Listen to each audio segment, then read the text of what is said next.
This is TLV1.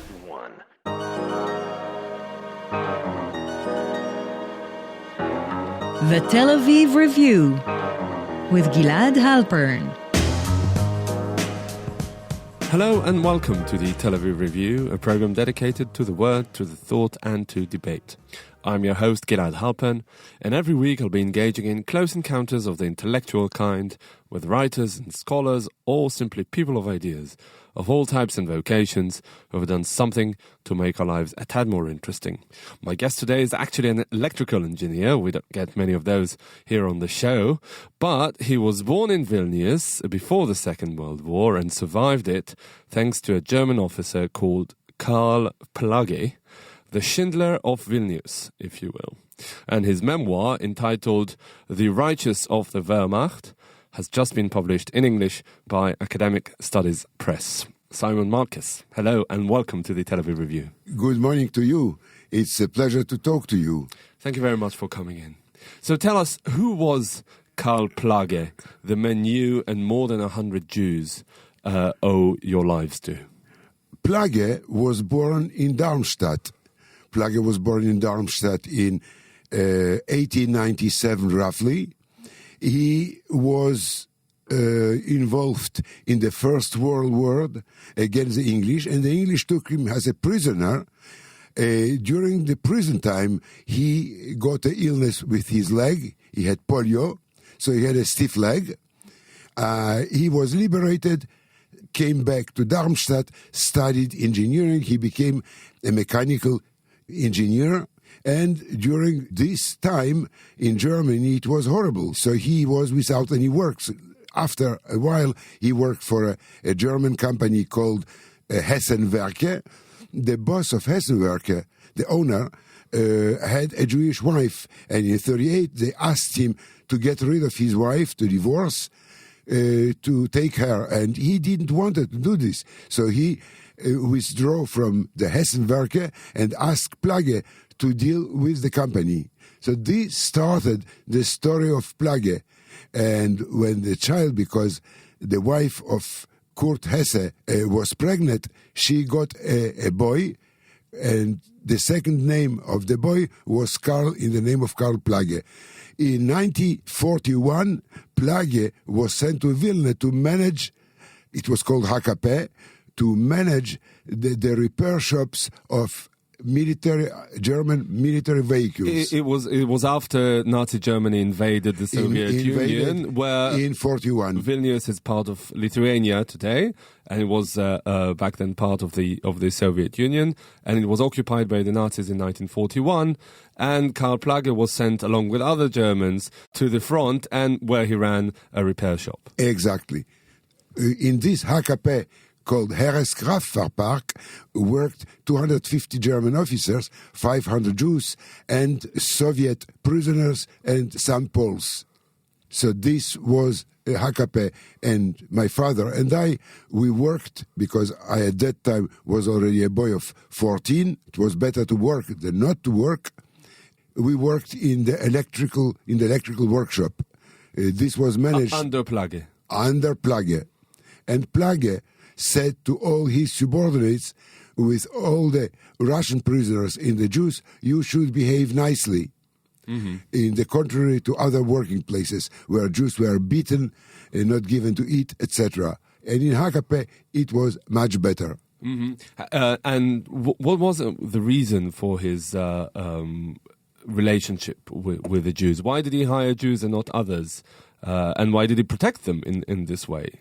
This is a very good question, because Plage, in spite that he was a Nazi since 1931, he did not agree with the Germans against discrimination of Jews and other. But it was a dangerous position at the time, right? To stand out against the discriminatory policy of Nazi Germany against Jews. It was dangerous, true, but he did this very, very carefully. Mm-hmm. To a point when the ghetto was liquidated in September 1943, he knew about this. He went to a guy, because the boss of all the Jews were finally the SS and the Gestapo. Yeah. He said, I cannot manage my workshop without the 500 Jews. I need these people absolutely.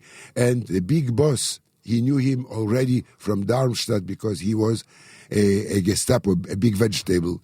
And he said, in this case, you will take your 500 Jews with the families, in total of 1,200 people, and you put them on the outskirts of Vilnius, or the outskirts called Subot Street, in two big blocks, huge blocks, for the Jews.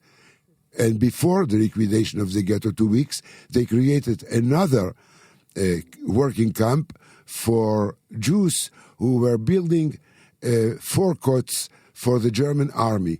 And this was called Kailis. So at the end, before the ghetto was liquidated, from 70,000 Jews remained in Vilna only 2,200, 1,200 in HKP, and 1,000 in Kailis. So it's mainly thanks to Plage that you and the others escaped deportation and extermination. Exactly. And the very good deeds of Karl Plage started after at that time, because in the HKP Subot Street was again under supervision of an SS guy called Richter, an Austrian guy.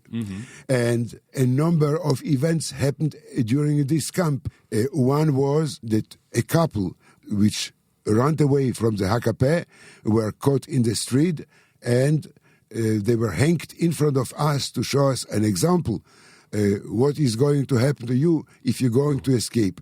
A little bit later, beginning of 1944, there was a Kinderaktie. And again, Richter said to the ladies... Deportation of children? Deportation of children. They were taken, made an appeal, saying to all the women with the children under 10, come down to make a countdown of how many you are. And the children were thrown away from the mothers. You can imagine what happened at that time. And roughly 200 children were taken away from the mothers. And a little bit later, my mother got ill. She needed an operation, and Plage, my father talked to Plage and to our boss of our workshop, was called Grammar. He talked with Plage, and Plage said, don't worry, I will take Mrs. Malkes to the hospital. He took her to the hospital, and she remained until liberation. Liberation happened in end of June, beginning of July in 44. Right. So it was a bit more than a year between the liquidation of the ghetto and the liberation. A little bit less than a year. Less than a year. Roughly. When we moved to the Subot Street, my father was building a hiding place. We were calling this Malina. And in this hiding place, before Plage made an appeal, it was in beginning of June, he made an appeal, we are going to evacuate ourselves because the Russians were coming. He didn't see the Russians as liberators? Your father? Of course, yes. Yeah. Yes. So we have to go west. Unfortunately, I cannot take you with me, but the SS know how to deal with slave laborers. Right. And the same night, we went to our hiding place, to our Malina. This was built for 12, 15 people. At the end, we ended up with 37 people, went down during the night, and in the morning, we heard the SS and the Gestapo and the Lithuanians, which gave them a good hand, alles raus, everybody. These people, which didn't have a Malina, a hiding place, went out, and they were taken to a forest 10 kilometers from Vilna called Ponari. In Ponari, the Russians were building huge holes to put tanks of oil, but they didn't have the time to do this. So the 70,000 virtually bodies of the Jews were there. So in the morning, they came, and the people which didn't have a Malina, they were taken to Ponari, but the Germans said, but the count doesn't match. Where are the other Jews? And the other Jews were probably hiding. Yeah. So they started looking for the Jews. Some hiding places they found, some places they didn't find. Were you and your family in that hiding place already? We were in a hiding place, of course. 37. But you weren't found? But our Malina was not found. And we remained in this place for roughly 48 hours. The shooting of the people which they found in Malines were killed between the two blocks. Yeah. And our Malina was not found, fortunately. 48 hours later, it was horrible. We didn't have any air to breathe. We were leaking the walls. And 48, roughly 2-3 days later, a discussion came on. People which want to go out can go out. But a tragedy happened in this Malina because a guy called Gutman, he got crazy with a knife. He hit my father and the lady, and we had to kill him and his wife because she started crying on the two children. We put pillars so they don't see the tragedy. Yeah, I want to go back to your time between the liquidation of the ghetto and the liberation or the advent of the Soviets, and when you were under Plage's protection. Yes. You were a teenager at the time. Yeah, I was a teenager. Did you realize in real time how lucky you were to be there as opposed to what could have been your fate? Lucky, like this, we said after the war. During all the times, we were saying, when are they going to kill us? Because we didn't think that Plage would be able to protect us. He protected a lot.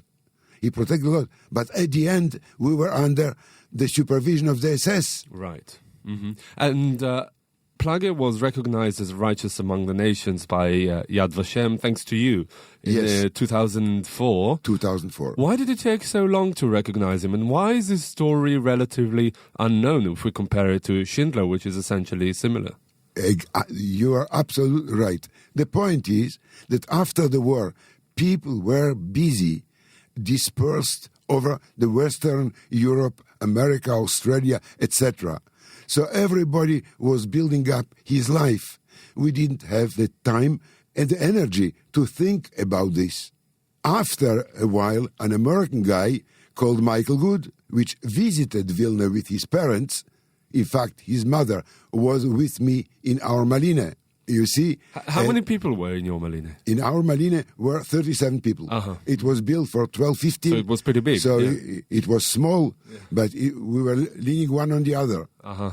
On the floor, of course. Yes. Mm-hmm. In the basement. The entrance was under an oven, a baker oven. Uh-huh.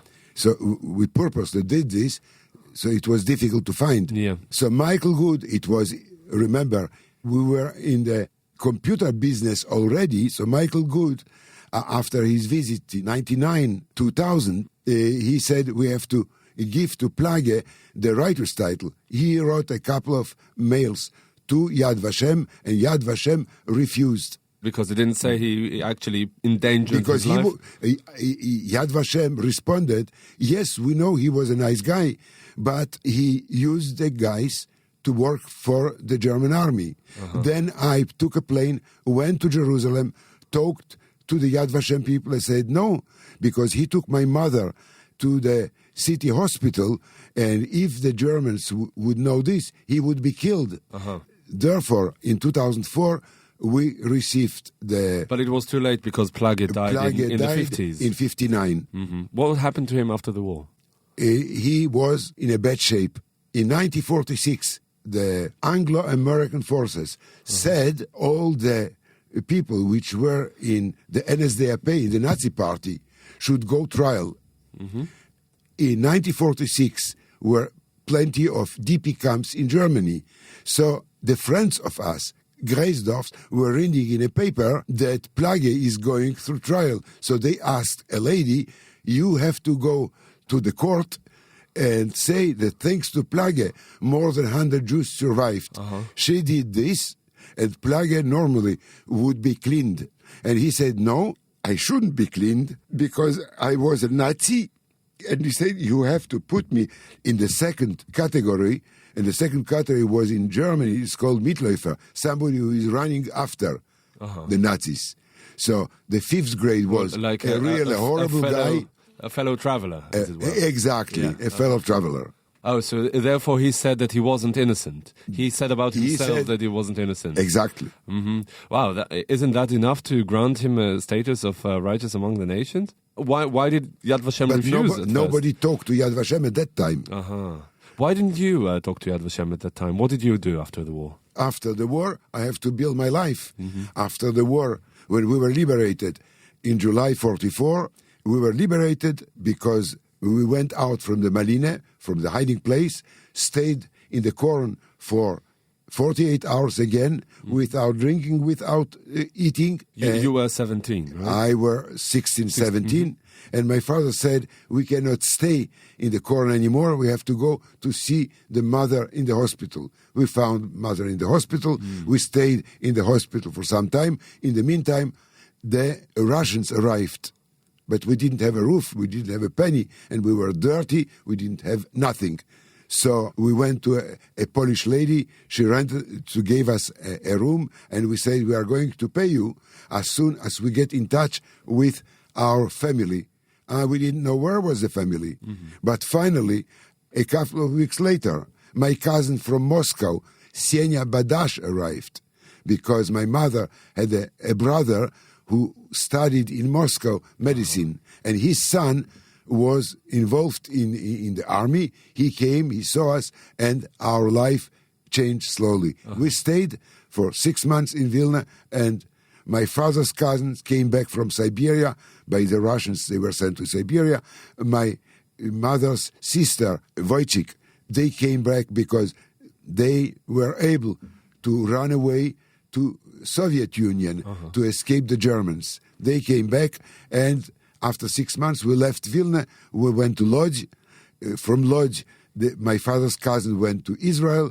The sister of my mother and family went to Belgium, and we remained where I started studying. In Poland? In Poland, in Lodz. In Lodz. In Lodz. Why Lodz? Because Lodz was not destroyed during the war. I studied until 46. In 46, I left to Germany to finish my engineering studies. I finished my engineering studies in 52. And in the meantime, my parents arrived with a visa from Mexico to go to Paris. My intention was to go to America. Everybody was running away from the East to go to West. Right. And my parents said, we cannot travel anymore. You have to come back. I was the only son. So I came back to Paris. But they couldn't speak a word of French. I couldn't speak a word of French. So I entered in a school for 3 months, learned French, and started working. Yeah, where you live to this day in where Paris. I am living till now. Did you keep in touch with any of your friends and people that you were with at Plage's workshop, and then in the absolutely, absolutely. It was created a Plage group. Among them were survivors, Jews, survivors, were plenty of Germans, which helped us to find out a lot of things about Plage. Because really everything about Plage we learned after the war. Plage, when he died and his wife died, who received the Righteous Medal? The president of the University of Darmstadt. He received the title because he didn't have a family. He didn't have a family. No, his wife. He didn't have any children. His wife was dead already. But the cousin of the wife had all the correspondence Plage had with different people. So from this correspondence, we learned a lot about Plage. I see. This is really all very fascinating, but I'm afraid we've run out of time. Simon Malkus, thank you very much for coming in and sharing with us your really touching and interesting story about how you survived the war in Vilnius, and it was thanks to a Nazi officer called Karl Plage, who was later recognized by Yad Vashem as righteous among the nations. You wrote a book about it called The Righteous of the Wehrmacht that was published last year by Academic Studies Press in English. Simon Malkus, thank you very much for coming in today. Thank you. That brings us to the end of our show today. Thank you very much for listening. Also, big thanks to Alex Benish, the technical producer of this show. I'm Gilad Halpern, signing off here in Tel Aviv. Do join us again next week for another edition of the Tel Aviv Review. And until then, goodbye.